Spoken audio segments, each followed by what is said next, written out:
Bonjour mes amis scorpions, bienvenue sur ma chaîne Intuition des Sirènes. Je suis ravie de vous retrouver dans cette nouvelle vidéo. J'espère que vous allez bien et je vous invite à vous abonner à la chaîne.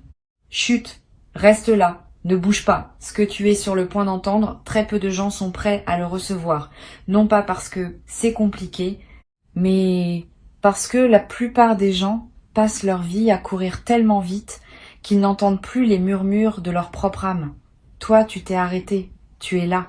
Et ce simple fait raconte déjà quelque chose de profond sur l'endroit où tu en es dans ton parcours. Je vais te confier quelque chose que je perçois, et je te demande de ne pas chercher à l'analyser tout de suite.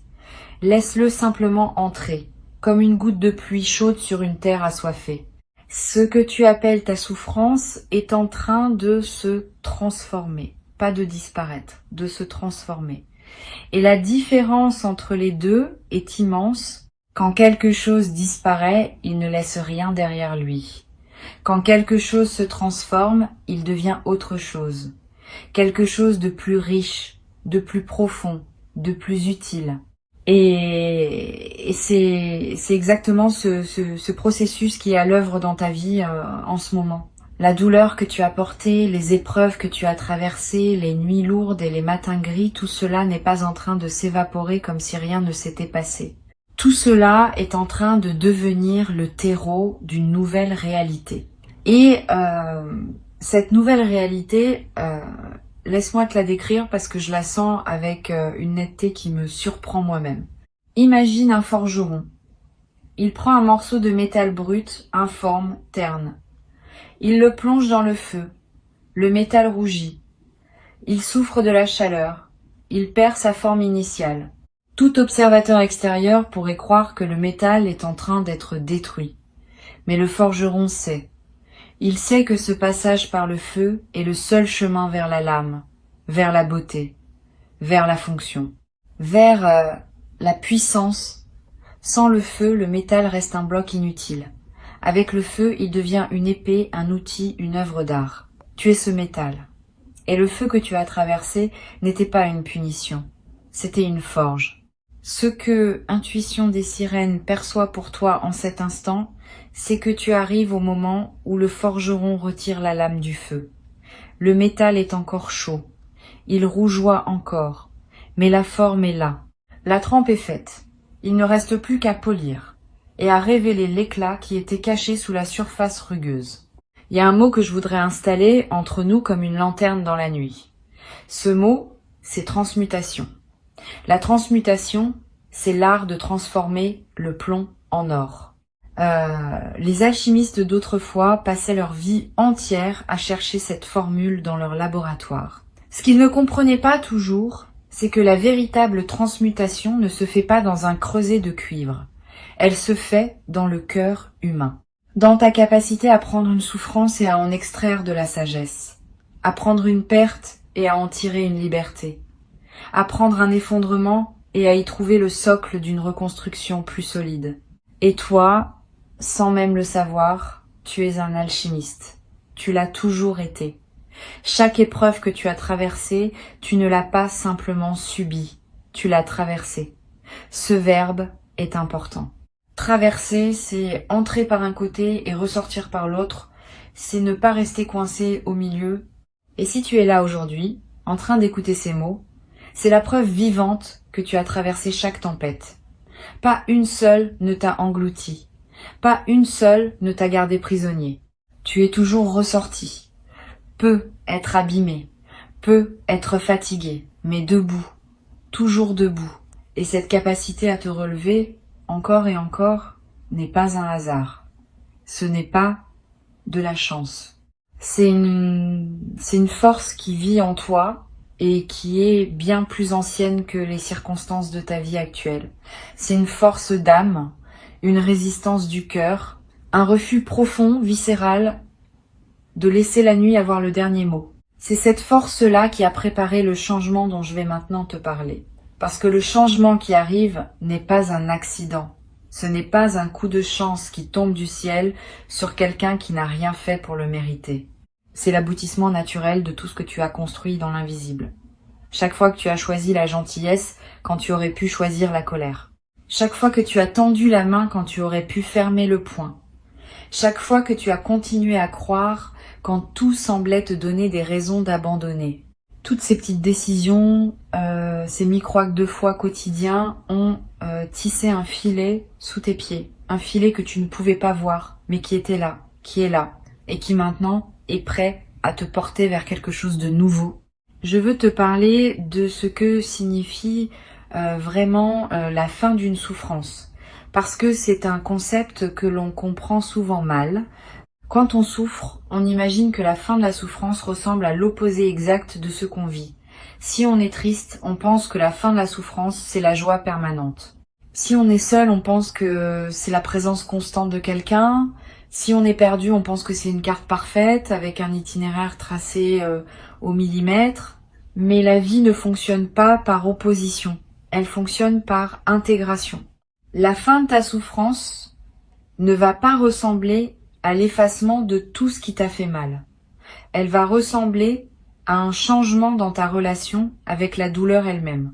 Tu ne vas pas cesser de ressentir, tu vas cesser d'être emprisonné par ce que tu ressens. C'est comme la différence entre être sous l'eau et nager. Dans les deux cas, tu es dans l'eau. Mais dans un cas, tu te noies et dans l'autre, tu avances. Ce qui est en train de se mettre en place pour toi, c'est cette capacité à nager, à te mouvoir dans les courants de la vie avec une aisance que tu n'as jamais connue. Les vagues seront toujours là, elles font partie de l'océan.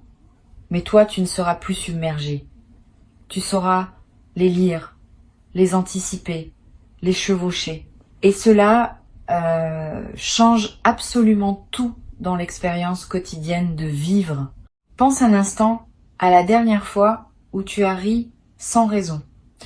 Pas un rire provoqué par une blague ou par une situation comique. Un rire qui a surgi de nulle part, du fond de toi, comme une source souterraine qui jaillit. Si tu te souviens de ce moment, tu sais de quoi je parle.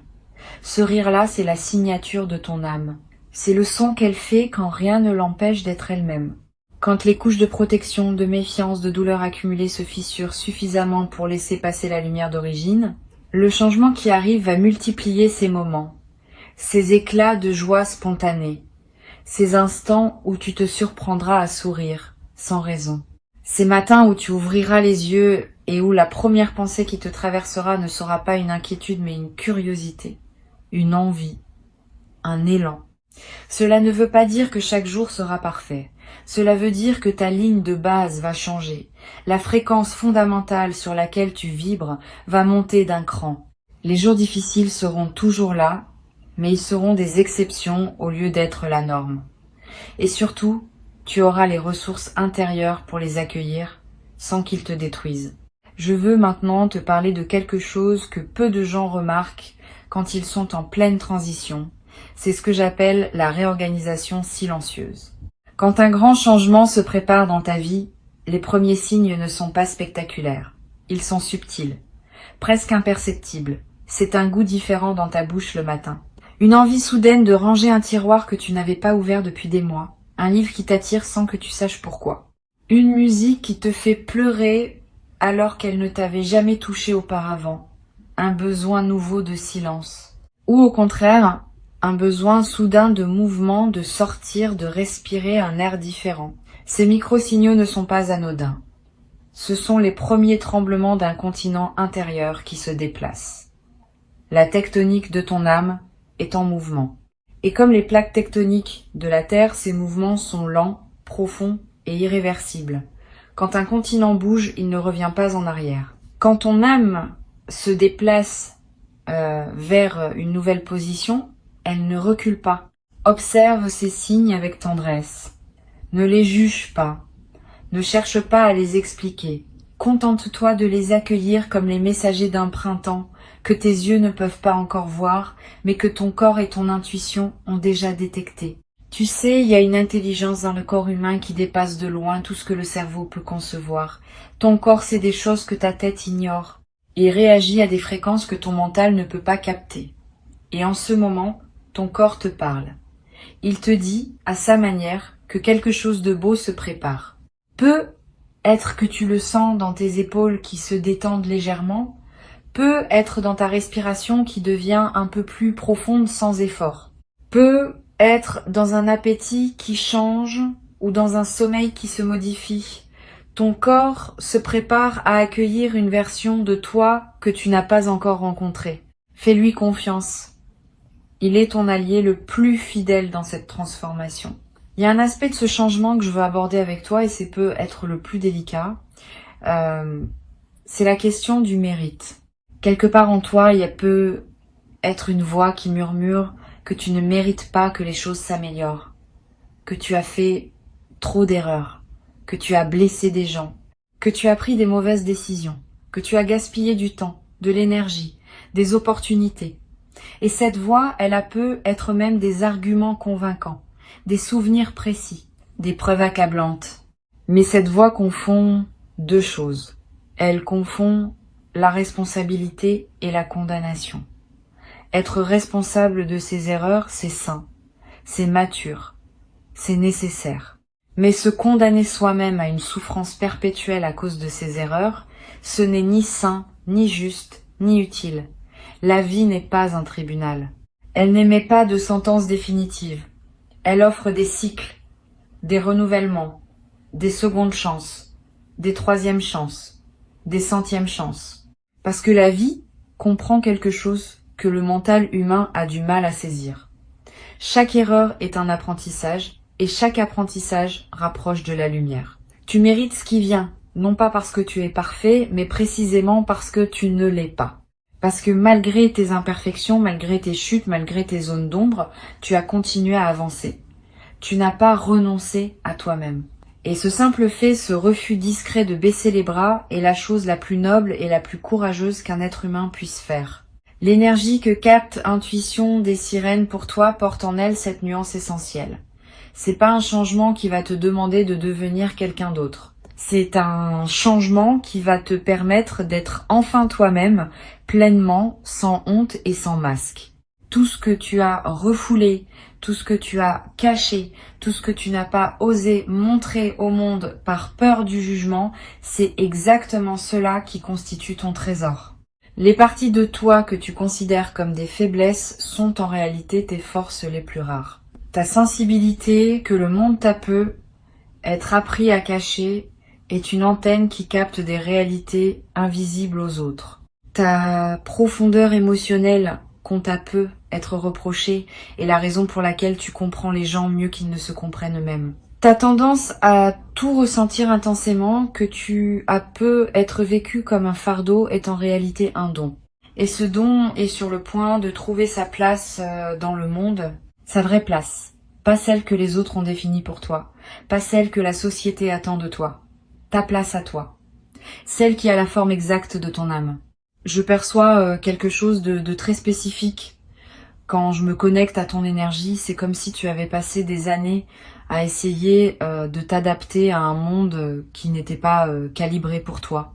Comme si tu avais essayé de jouer une partition écrite pour un autre instrument, tu as fait de ton mieux. Tu as essayé d'en tirer une mélodie acceptable.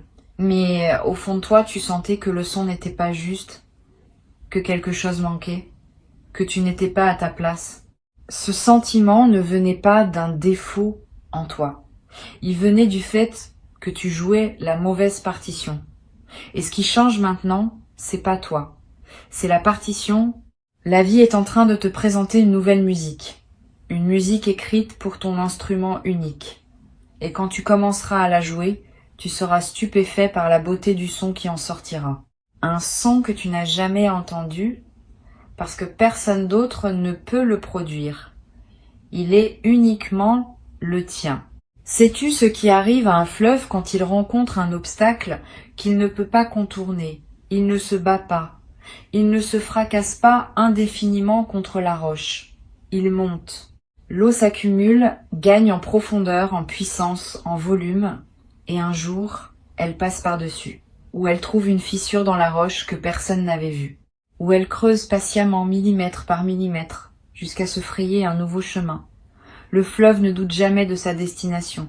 Il sait qu'il va vers la mer. Il ne sait pas exactement par où, mais il sait vers où. Et cette certitude paisible lui donne une force que rien ne peut arrêter.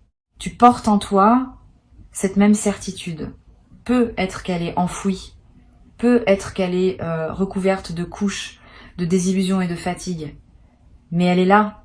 Cette conviction sourde, presque animale, que ta vie va quelque part de beau, que tout ce que tu traverses te rapproche de quelque chose qui mérite d'être vécu.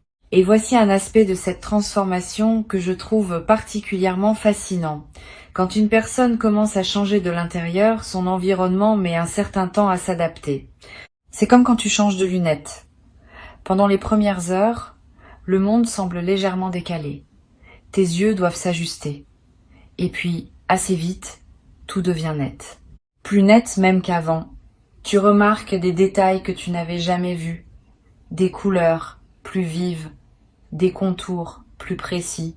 Le monde autour de toi est en train de s'ajuster à ta nouvelle vision intérieure. Les gens vont se repositionner naturellement. Ceux qui résonnent avec la personne que tu deviens vont se rapprocher. Ceux qui résonnaient avec l'ancienne version vont peu être s'éloigner. Et cela peut être déstabilisant au début. Mais c'est un mouvement sain, nécessaire, inévitable. Parce que tu ne peux pas grandir et demander à tout ton environnement de rester exactement le même. La croissance implique le mouvement, et le mouvement implique le changement. N'aie pas peur de ce réajustement. Il ne signifie pas que tu perds quelque chose, il signifie que tu fais de la place pour ce qui correspond vraiment à qui tu es en train de devenir. Il y a aussi, dans ce processus, une forme de deuil lumineux. Un deuil de la personne que tu étais, de ses certitudes, de ses limites, de son monde connu. Et même si ce monde te faisait souffrir, il avait au moins le mérite d'être familier. L'inconnu fait toujours un peu peur, même quand l'inconnu promet d'être meilleur que le connu. C'est normal, c'est humain. Ne te reproche pas cette peur. Accueille-la, remercie-la même, parce qu'elle te prouve que tu es en train de franchir un véritable seuil. On n'a pas peur quand on reste sur place. On a peur quand on avance vers quelque chose de grand. Et ce vers quoi tu avances est grand. Pas grand au sens extérieur du terme. Grand au sens intérieur. Grand comme la paix. Grand comme la cohérence. Grand comme la sensation de se réveiller le matin et de ne plus avoir besoin de porter un masque pour affronter la journée. Maintenant, je veux te parler de la manière dont ce changement va se manifester dans ton quotidien. Pas dans des termes vagues ou abstraits, mais de façon tangible. Tu vas commencer à remarquer que les situations qui te drainaient auparavant n'ont plus le même effet sur toi. Non pas parce qu'elles ont changé, mais parce que tu ne réagis plus de la même façon. Là où tu aurais absorbé la négativité comme une éponge, tu vas la laisser glisser sur toi. Non pas par indifférence, mais par discernement. Tu sauras instinctivement ce qui te concerne et ce qui ne te concerne pas. Ce qui mérite ton énergie et ce qui n'en mérite pas. Cette capacité de tri émotionnel est l'un des signes les plus clairs d'une élévation intérieure. Elle ne s'enseigne pas dans les livres. Elle s'acquiert par l'expérience vécue et par la maturité de l'âme. Tu vas aussi remarquer un changement dans la qualité de tes pensées. Les pensées parasites, ces boucles mentales qui te maintenaient éveillé la nuit, vont commencer à perdre de leur emprise. Elles ne vont pas disparaître d'un coup où le mental est tenace, mais elles vont s'espacer. Et dans les espaces entre ces pensées, tu trouveras quelque chose que tu n'avais peu être plus connu depuis longtemps. Le calme. Pas le calme forcé de celui qui médite parce qu'on lui a dit que c'était bon pour lui. Le calme naturel de celui qui n'a plus besoin de fuir ses propres pensées. Le calme de celui qui est en paix avec son paysage intérieur. Ce calme va devenir ton refuge et ta force. Pas un refuge où tu te caches du monde, mais un refuge d'où tu t'élances vers le monde. Avec plus de clarté, plus de présence, plus de joie. Et la joie dont je parle n'est pas l'euphorie passagère que procure un événement heureux. C'est une joie de fond, une joie structurelle. Comme la note fondamentale d'un accord de musique, celle sur laquelle toutes les autres notes s'appuient. Cette joie-là ne dépend pas de ce qui se passe autour de toi. Elle dépend de ce qui se passe en toi. Et ce qui se passe en toi, en ce moment même, est en train de poser les fondations de cette joie durable. Il y a un paradoxe magnifique dans ce que tu vis. Tu as cherché pendant longtemps la sortie de ta souffrance. Tu as cherché des portes, des clés, des solutions. Tu as demandé des réponses à l'extérieur. Et ce que tu découvres maintenant, c'est que la porte était ouverte depuis le début. Tu ne la voyais pas parce que tu regardais dans la mauvaise direction. La sortie de ta souffrance n'était pas devant toi, elle était en toi.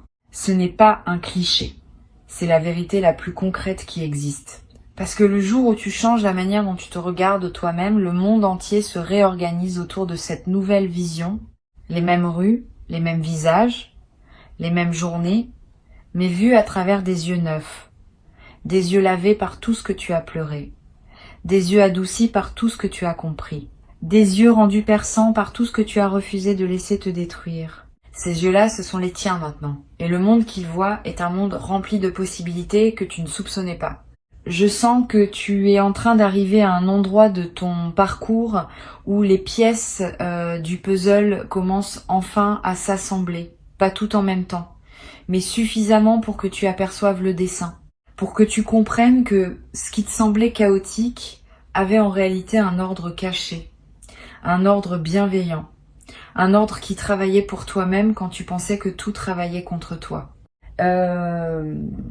Il y a un mot japonais, kintsugi, qui désigne l'art de réparer la poterie brisée avec de la poudre d'or. Au lieu de cacher les fissures, on les met en lumière, on les rend précieuses. Et l'objet réparé est considéré comme plus beau que l'objet intact parce qu'il porte son histoire dans ses veines dorées. Tu es cet objet. Tes fissures ne sont pas des défauts, ce sont des lignes d'or. Et le changement qui arrive dans ta vie est précisément ce processus de dorure. Tes blessures deviennent des ornements. Tes cicatrices deviennent des preuves de ta force. Ce que tu pensais être les traces de ta destruction devient la cartographie de ta renaissance. C'est peu être la chose la plus belle que je puisse te dire aujourd'hui. Tu n'as pas été brisé pour rien. Tu as été brisé pour être reconstruit en plus beau. Et cette reconstruction n'est pas un espoir lointain. Elle est en cours. Elle se fait en toi, maintenant, à chaque instant, à chaque respiration. Et sais-tu ce que font les arbres qui ont survécu à un incendie de forêt? Leurs troncs portent les marques noires de la brûlure, leur écorce est craquelée, sombre, abîmée. Mais si tu observes attentivement, tu verras que ces arbres-là sont souvent les premiers à reverdir. Leurs racines protégées sous terre pendant que le feu faisait rage en surface, ont continué à puiser l'eau et les nutriments dont l'arbre avait besoin. Et quand le feu s'éteint, ses racines envoient une sève nouvelle, plus vigoureuse encore qu'avant, parce que le sol autour d'elle a été enrichi par les cendres. Le feu qui semblait destructeur a en réalité fertilisé la terre. Tes racines à toi sont intactes. Elles l'ont toujours été. Quoi que tu aies traversé en surface, quelle que soit l'intensité du feu qui a balayé ta vie, la partie la plus profonde de toi n'a jamais été atteinte. Et c'est de cette profondeur que monte maintenant la sève du renouveau. Tu le sens, cette énergie montante. Cette envie timide mais persistante de croire que les choses peuvent être différentes. Ce n'est pas de la naïveté, c'est de la sève. C'est la vie elle-même qui refuse de s'arrêter, qui refuse de te laisser tomber. Il y a une forme de grâce dans tout cela qui dépasse l'entendement humain. La manière dont la vie orchestre les renaissances a quelque chose de mystérieux et de profondément rassurant. Elle ne te demande pas de comprendre le mécanisme. Elle te demande simplement de lui faire confiance, de la laisser opérer en toi, de ne pas interférer avec le processus par ta peur ou ton impatience, de te laisser reconstruire avec la patience du kintsugi, veine d'or après veine d'or. La souffrance que tu as connue avait un sens que tu ne pouvais pas percevoir tant que tu étais dedans. C'est comme essayer de lire un livre en ayant le nez collé contre la page. Tu ne vois que des lettres floues, sans lien entre elles. Mais dès que tu prends du recul, les mots apparaissent, les phrases se forment, et l'histoire se révèle. Tu prends ce recul maintenant. Et l'histoire de ta vie commence à se lire d'une manière qui te coupe le souffle, Non pas parce qu'elle est tragique, mais parce qu'elle est belle. Parce qu'elle a une cohérence que tu ne soupçonnais pas. Parce que chaque chapitre, même les plus douloureux, a contribué à te rendre capable de vivre ce qui vient. Et ce qui vient, je te le répète, est à la mesure de ce que tu as traversé. L'univers a cette forme de justice poétique. Il ne te donne pas le bonheur que tu n'aurais pas su reconnaître. Il te le donne quand tu as assez mûri pour le voir, pour le goûter, pour le savourer pleinement, pour ne pas le gaspiller. Tu es prêt, tu es mûr, tu es à la hauteur. Et si une part de toi doute encore, si un coin de ton esprit résiste et se demande si ces mots s'appliquent vraiment à toi, je t'invite à poser ta main sur ton cœur un instant, sans son battement. Ce battement n'a jamais cessé, même dans tes pires moments. Ce battement est la preuve la plus simple et la plus irréfutable que la vie croit en toi, que la vie continue de miser sur toi, que la vie, dans sa sagesse silencieuse, te considère comme quelqu'un qui vaut la peine de battre pour. Et si la vie croit en toi, pourquoi ne croirais-tu pas en elle quand elle te dit que le meilleur est en route? Ce que tu as porté pendant si longtemps, ce poids invisible que personne ne voyait, cette fatigue qui n'était pas physique mais existentielle, ce sentiment d'être décalé par rapport au monde, tout cela est en train de s'alléger. Non pas parce que quelqu'un est venu te l'enlever des épaules, mais parce que tu as développé la force de le déposer toi-même. Et il y a un monde de différence entre les deux. Quand quelqu'un te libère, tu dépends de cette personne. Quand tu te libères toi-même, tu dépends de ta propre puissance. Et cette puissance ne peut plus jamais t'être retirée.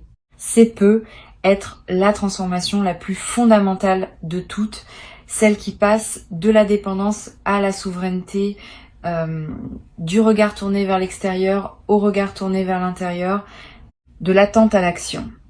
Non pas une action frénétique, bruyante, épuisante, une action douce, guidée, inspirée.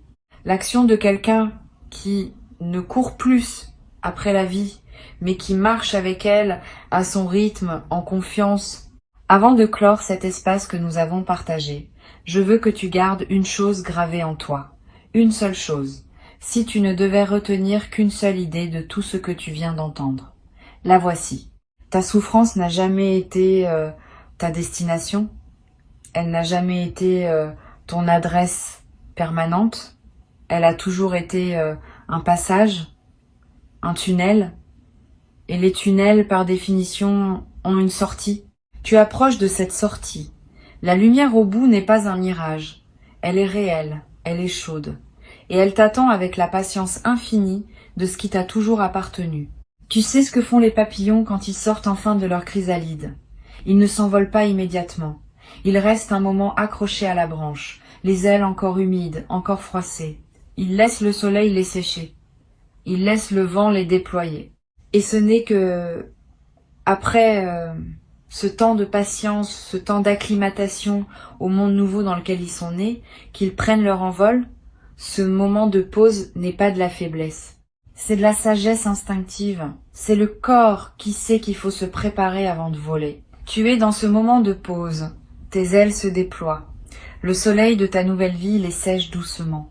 Et bientôt, très bientôt, tu sentiras sous toi le courant d'air ascendant qui te portera vers des hauteurs que tu n'aurais jamais cru possibles. Pas parce que tu as été choisi par une force extérieure, mais parce que tu t'es choisi toi-même. Parce que, au milieu de tout ce que tu as traversé, tu as fait le choix silencieux et radical de continuer à croire en toi, en la vie, en la possibilité que demain soit différent d'hier. Et demain sera différent, il l'est déjà. Si tu es arrivé jusqu'ici, si tu as laissé chacun de ces mots se poser dans ton cœur sans les rejeter, c'est que le message d'intuition des sirènes était destiné à te trouver, pas à te convaincre, pas à te divertir, à te trouver, comme une lettre que l'univers avait écrite à ton nom et qu'il attendait le bon moment pour te remettre. Ce moment, c'est maintenant, et toi, tu es exactement là où tu dois être. Respire profondément, souris, même légèrement, et sache que la prochaine fois que tu ouvriras les yeux sur le monde, tu verras quelque chose que tu n'avais jamais vu avant. Non pas parce que le monde aura changé, mais parce que toi, tu auras changé. Et c'est tout ce qu'il fallait.